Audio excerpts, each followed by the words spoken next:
The Hilltop Glove Podcast is sponsored by Mid Carolina Service Company. Mid Carolina Service Company is the first name to search for your residential or commercial HVAC needs in Lexington and surrounding areas. Just go holler at Jason and Clint. They'll hook you up on the air conditioners, on the restaurant equipment, refrigerators, refrigeration, ice machine repair. They've been doing this for years. I know them cats forever. Family owned and operated since 2006, they pride themselves in their quality work and customer relationships. Call 803-356-4153 or visit midcarolinaserviceco.com for a no obligation quote for service today. The Hilltop Glove Podcast is sponsored by True Brilliance Entertainment. True Brilliance is a production, promotions, and management company dedicated to connecting artists and producers across the Carolinas to music industry professionals. Several of their clients have placements both domestic and internationally as a result of their services. Are you an artist or producer looking to build meaningful relationships within the music industry? Then True Brilliance is for you. Check them out at paramilitary.com. That's spelled P-A-I-R-A military.com.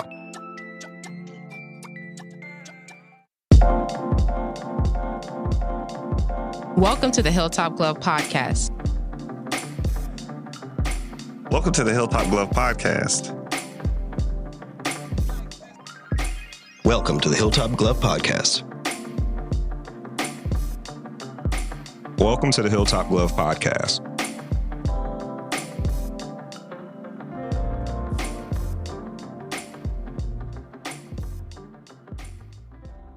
The Hilltop Glove Podcast. Welcome back to another episode of the Hilltop Glove Podcast. Today we have the pleasure of speaking with Miss Mabel Mendez. She's an accomplished entrepreneur and devoted mother. Mabel and her husband, Rene, are the founders of D Inflatable Events, a family fun bounce house and event rental company that has been transforming celebrations across the Lowcountry of South Carolina.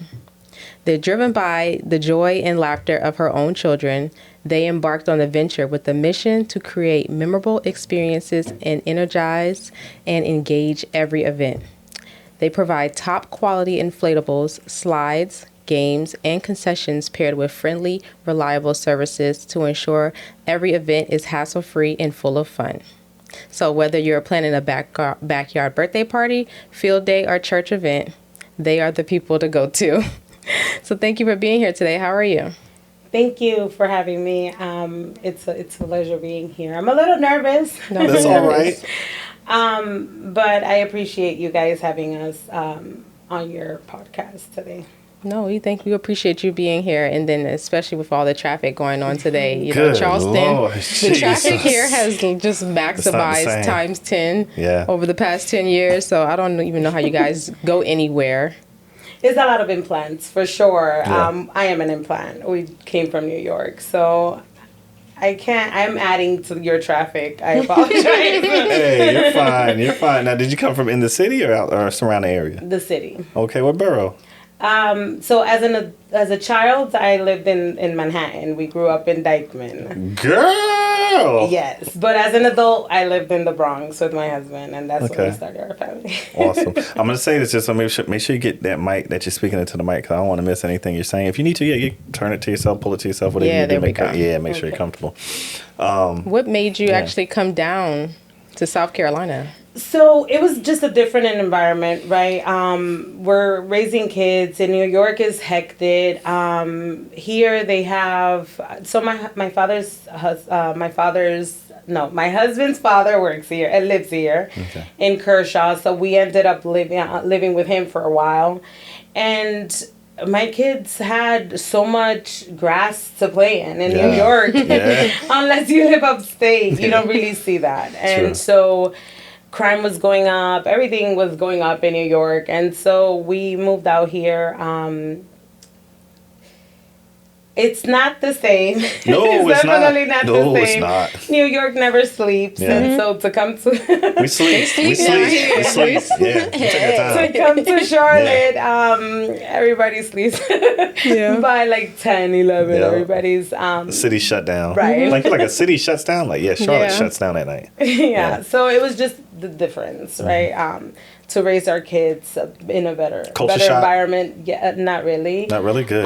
Because I'm from Dominican Republic, Okay. and so we have that Southern hospitality, just like you guys. So when I first moved down here, I was raised in New York, so I don't have much of back home exposure in DR. So when I went to DR, it was the same thing. People would walk by you and say good morning and just greet you. How you doing? And when I came out here, I'm like, babe, why are people waving? Who are they waving? Oh, and you better wave back. And so he was like, Mom, they're saying hi.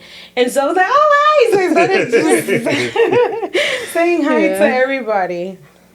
So she knows a mutual friend. That's how we got connected. Chantel. Oh, stop. Yeah. Chantel, she's awesome. So shout out to Chantel. Shout out. Shout out to Chantel. Yes. Love you. So I say, oh my God. I get so excited to say I have a doctor friend. Yes. Yep. So we have a doctor friend, and she's absolutely awesome. I met her through work, and we've had to collaborate on a few projects, and she's just amazing. I love her. Yeah. So tell us more about how did you start your business, and how did you get into like event planning? Because it's essentially planning an event for someone. So back when my son was a baby, 2 years old maybe, I started working with a company called My House of Magic. And I started as an administrator. It was supposed to be a temporary job, just to get you to the next job, right? And so I was there for a few years. I loved it. And then I noticed that the clowns and magicians, they were making more than me just in one day. Wow. So I said, yes, exactly, $100 an hour. What? Sign me up. And so I told the owner, I became a office manager, and I was setting up the events, all the equipment they were going to need for the weekend. Sometimes we had inflatables, concessions, and I absolutely loved it. My first costume character was Luigi. And so I dressed up as Luigi one hot summer day, and I had so much fun. I said, oh, nobody knows me in here. Right. So, I acted a fool, and the kids loved it, dancing, and I loved it. And so that's where my experience I first started. And then when we moved out here, my husband started working for a different company, doing inflatable rentals. And they have they're out of Charlotte. They're called Bounceable Time. Okay. And they have so much more equipment than we do, and it's amazing. That's our goal, right? To make it there and have a big warehouse, and even potentially an event rental space. But then we were helping him, and my husband was there for a year or so, and we love it. We love partying with the kids. Setting up the kids. They're so easy to please. They are. I do face painting and balloon animals with my business. So we wanted to do something we loved, have fun with, and with our kids, give them something to do for the weekends. They probably never get tired of jumping. Nah, the energy's on 100. You would think they will have like they don't want to clean it, and they have so much fun cleaning it. Really? So we wash it with a hose, and we had so much fun. How old are my they? youngest is 13, and my oldest is 17. He just turned 17 this month, and he came out soaked out of the bouncy. And so I said, are you, and I have a video, I said, are you working hard or hardly working? Yeah. He's like, Mom, I'm working very hard cleaning these inflatables.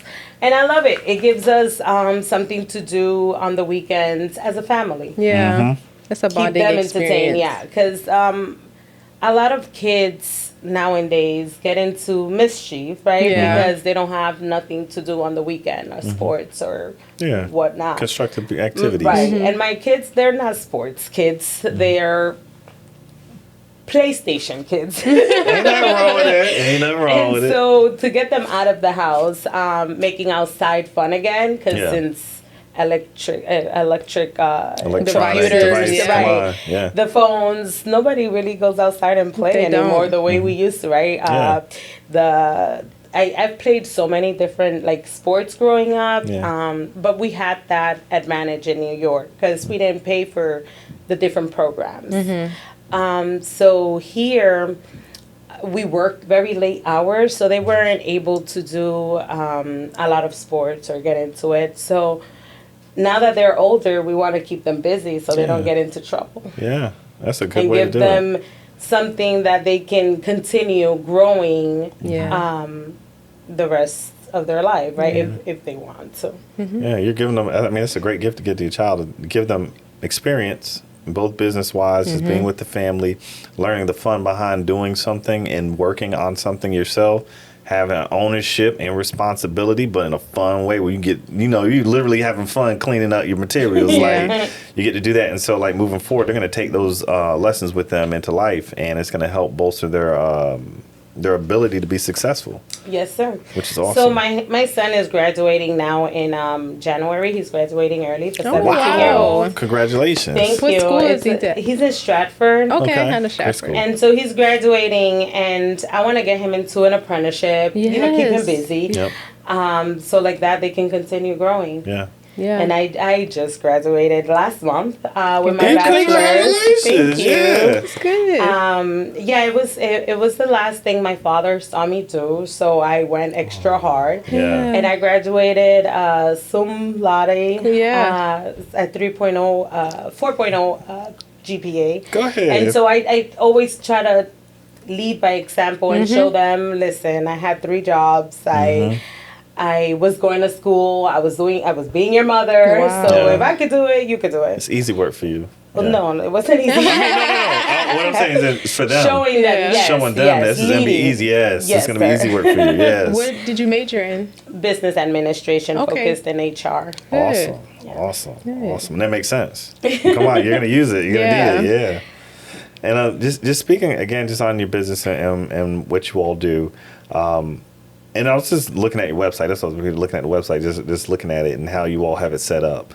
And I know our platform, part of it is built on just giving tips of the trade, background, understanding of what's going on so that we as individuals can make better decisions. And if we want to do something, we see somebody that is out there doing it successfully, like how do you get it that way? And I think this is one of the questions that will always come up for business folk, et cetera.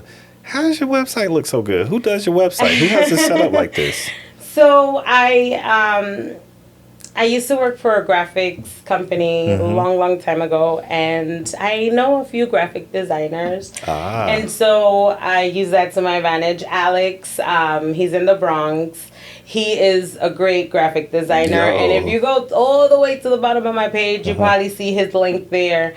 He's amazing. He does I see it right there. He does a really great job. Yes. Okay.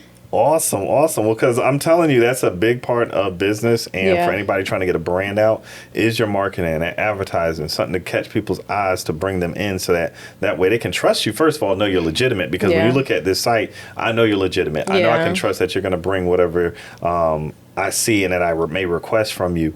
And then the amounts of things that you do offer to folks, you're going to want to make sure that it can be backed up and be legitimate. Because if not, I'll tell you this one thing. I just know with entrepreneurs and with folks who are doing business, one of the things that hurts a lot of folks is your ability to promote yourself in a professional way. Yes, how important is that for you? How important is that for you? And also, since we were talking about your kids, how do you teach your kids the importance of presentation? So I have them record, do little recordings during events. Oh, wow. So like that, or pictures.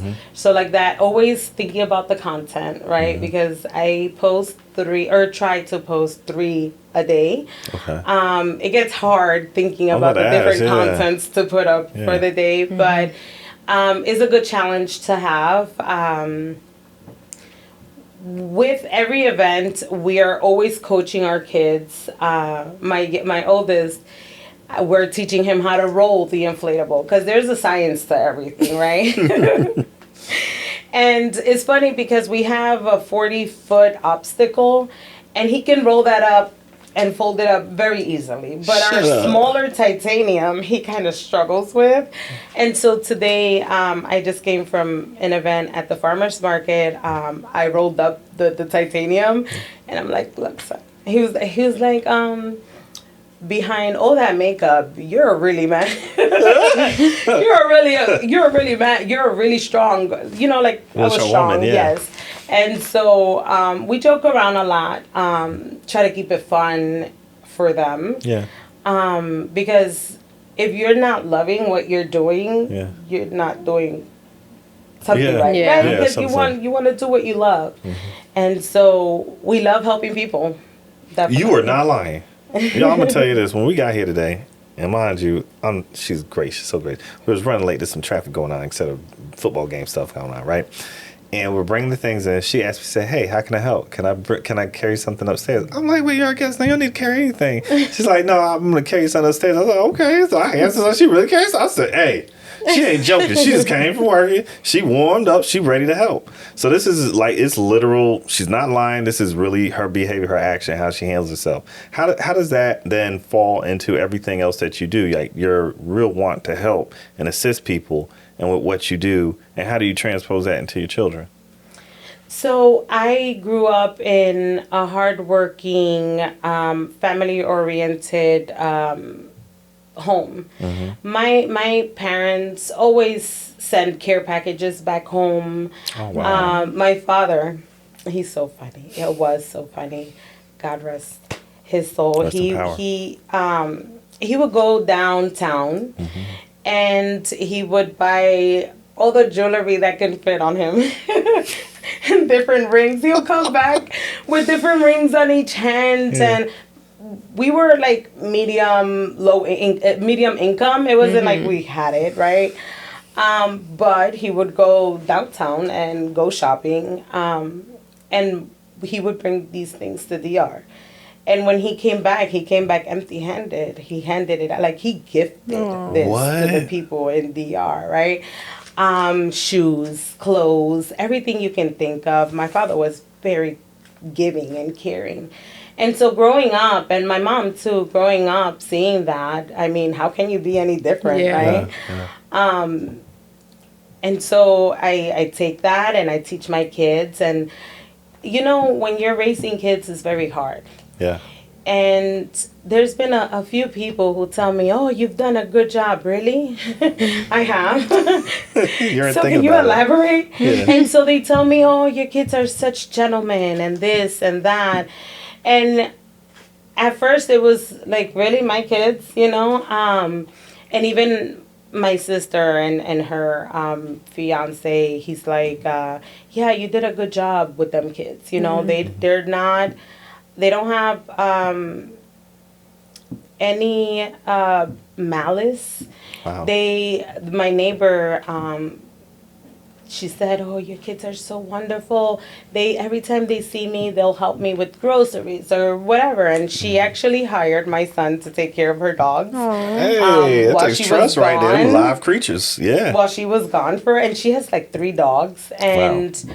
I've always told my kids what my mom told me. If you're going to do something, do it right. Or don't do anything at all. Yeah. And so he was taking care of them. And they had pottied in the cage, and so he cleaned up the whole thing, cleaned outside. Like, I guess she found her house very tidy, and she loved it. And that's how I am. And my husband, he probably OCD. He is awesome. He keeps me grounded for sure, always reminding me. He's my biggest critic and my biggest supporter. And so, yeah, we're always talking. Okay. Always got to talk to your kids. Yes. Tell them and show them examples, right? Because if you just tell them, "Oh, you shouldn't do this," doesn't mean anything without anything attached. Elaborate. Right. Yes. What's going on? Yeah. Just different little things like that. And we try to I grew up in a very strict household. Okay. Lockdown. Okay. You know, you can't go out Nowhere.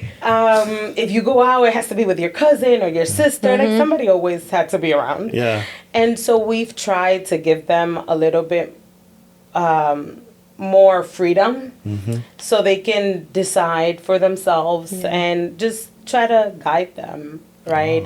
Tell them, hey, you shouldn't do this. But essentially we let them decide because they're 13 now and 17. Yeah. So they're growing little grown people. When did it happen? When did this happen? Time flies. Yeah, It definitely flies when you're having fun. And so 17 and 13, I felt like it was just yesterday. It's a lot of fun times. My mom, she was here for my graduation last month, and I'm kind of correcting Dylan. I'm like, hey, don't do that. And he's just joking. He's a jokester. He's a big jokester. Yeah. So he don't take like nothing too seriously unless I'm like, hey, I'm serious. Yeah. Like, and even at that, sometimes he's still joking. And it makes it kind of challenging to scold him if he's joking. I am very easily to laugh. And so my mom is like, you can correct him and start laughing. Why not? I think it's funny. I'm still telling him what's right and wrong. But if it's funny, why not laugh and show them, you know, like, okay. Yeah. It could be funny, but it can also be serious, right? Yeah. So we try to tell them the different ways of going about things. A different style of parenting than from the previous generation, though. Right. Yeah. Because, so I used to have... Wait. Why'd you make that face? Because growing up, I had to even ask for permission to make a call. Like, hey, Mom, can I make a phone call? Yeah. Who you calling? My friend. What for? To talk? I'm a child. And, you know, so it was... he's had a phone since he's like 7 years old. Totally different world. And they're spoiled, super spoiled, because they're the only grandkids on my mother-in-law's side. That ain't your fault. That ain't your fault, though. That's their fault. No, I mean, maybe. It's like go get spoiled. Sometimes, because you can stop it, right? Yeah, you could. So my mother-in-law sends care packages for them, like maybe once a month, less, because sometimes it goes for a while without sending, and then she'll send like 3 or 4 at a time. Bombardment of junk spoils. food, candy, cookies, anything they ask her for. Yeah. And so when I told my mother-in-law, I said, you didn't allow my kids to be poor the way they were supposed to be. Yo. You didn't allow them to struggle. They've been very blessed to have, you know, the grandparents they have. Because my son called my mom talking about, I need something for his bicycle. He never asks her for anything. Yeah. She sent it on the spot. I'm like, you don't even do that for me as an adult. Oh, Lord. She questions me. What do you need it for? What do you mean? She's still in that Mom, parent mode. Are you going to lend it to me or not? Like, you don't need to know what it is for. Yeah. So, but it's fun. That's an interesting position to be in, though, isn't it? Yeah, like as a girl, you see the dynamics change, and then you get to see. Just wait till you become a grandma. I'm going to be even... You're gonna be worse. This is what I'm saying, like that dynamic change, and just watching it from the parents to the children, because that's why I can't wait to have children, because I want to see how the parents treat children. It's different, right? But to tie this in, and I just want to get back into the business part of it as well. Your family experience of the importance of family, because you seem like you have a really high level of importance attached to family and how it works into what you're doing in business, and you all watching this being done, saying, you know what, we want to do this for ourselves. Did you, when it was planned that you wanted to move forward with doing the inflatables business, was part of the pull or attraction to the fact that it was so oriented around families and children and having fun in a clean way? Yes, you said it perfectly. So my husband's been on me about, because I'm also a business consultant with the Hispanic Chamber of Commerce. Oh, we need to talk. Okay, all right. And that's how I met Chantel. All right, that makes sense. So I was helping entrepreneurs, small businesses with their business plan, and he's like, where's ours? You help everybody else. Yeah. Where's ours? What are we doing? We need to have our own business. Just having our own. Yeah, putting it to use. Your skill, putting it to use for you. Right, Yeah. right. And so for Valentine's Day, I surprised him with the registration of the business. Aww. And so he was so excited. Yeah. Because he wouldn't move otherwise, right? Yeah. Like he was dependent on me since I have the business degree and the business experience. And so for Valentine's Day, I surprised him with the registration of the business. And then shortly after, we ended up ordering all the equipment. And so then we got that in August. Now, how did you? Oh, I gotta wow. ask this question. 'Cause I love the steps. I'm gonna catch it before you move too quick. Now, how do you get the equipment? This inflatable stuff. It has to be expensive. It is. It is very expensive. So with the resources I have with the Hispanic Chamber of Commerce, I linked up with Community Works. Awesome. Okay. And so they were able to provide us with a loan for the inflatables. Awesome. And then we ordered the inflatables from China. Okay. So tariffs. Yeah. Preach. See, this is what people need to know. This is the good stuff. Yes. So we, it takes 45 days because they make it from scratch. The inflatables. It's made to order. Yes. Okay. And so, from scratch, like I'm cooking. It's made to order. And so we ordered them. It takes 45 days for them to make them. And 45 days for them to ship them. So around that time, it was like, we have tariffs. No tariffs. Yes, tariffs. Go down. Go up. What is it going to be? So we actually got lucky, and it wasn't that bad. Good. It wasn't that bad. And so, yeah, it was amazing. Actually, we got very lucky, and I feel like God is always looking out for us too. I have so many different testaments that, he's been very active in our life. So that too. How did you know what color or style to order? Because I watched this video where this girl ordered a inflatable, and she ordered all white, and she was like, she spent most of the time cleaning all the stuff off of it, so she didn't gain any money, no profit, because it took her more time to clean it. That's interesting, because I was thinking about getting that one, the white open, because it's used a lot for weddings or sweet 16s, and it looks very nice. We didn't get that one. My husband, he's a warehouse supervisor, so he does the logistics. He knows. So he